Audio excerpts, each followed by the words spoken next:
नहीं गले वाला दाल हई रे, हम तो जादो जी के माल हई रे।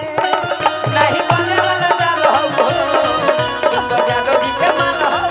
हेलो हेलो क्या हेलो बात है? एक मिनट, जाति सूचक गाने का प्रयोग नहीं करना है। कोई बात ना, कोई बात ना।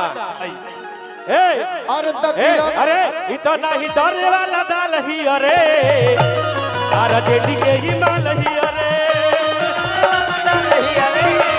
अरे जेडी कैसे हो करवा का वाला बाप डर लो दादा डर लो कैसे होगा भाई।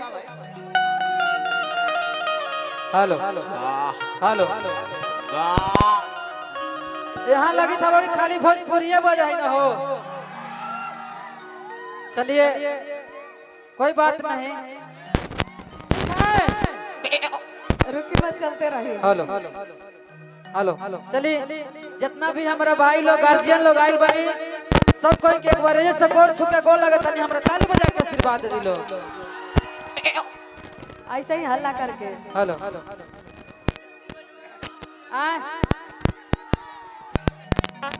आरजेडी है कि नौकरी सरकारी के भंडार होतोगे,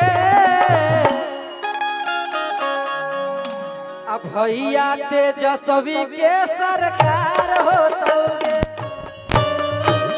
हमार सबसे ब्लास्ट गीत आरजेडी के कौन वाला है, एक बार आप लोग आइएगा तो कि लालू यादव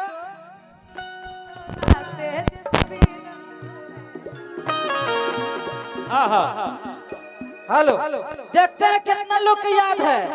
अगर कितना लोग सुने हाथ उठाइए तो एक बार बिना रिदम के आप सब गाइए कि लालू यादव डर तेजस्वी डरतो रे। आयो बरियार जेडी पार्टी।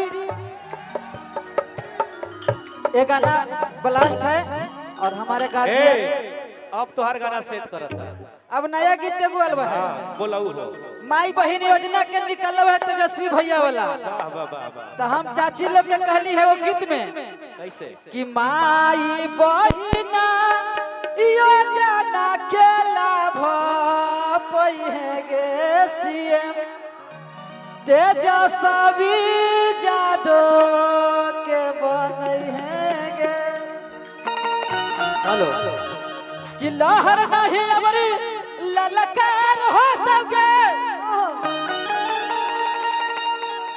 भैया, अब बिहार में तेजस्वी के सरकार होतोगे। बिहार में तेजस्वी के सरकार होतोगे।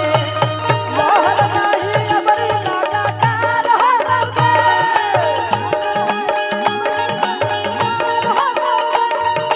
लहर नहीं अमरी ललकार होतोगे।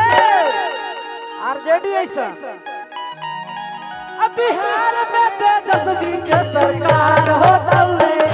बिहार में तेजस्वी के सरकार होतोगे। बिहार में हेलो भैया हो अब वो वाला हो जाए ना।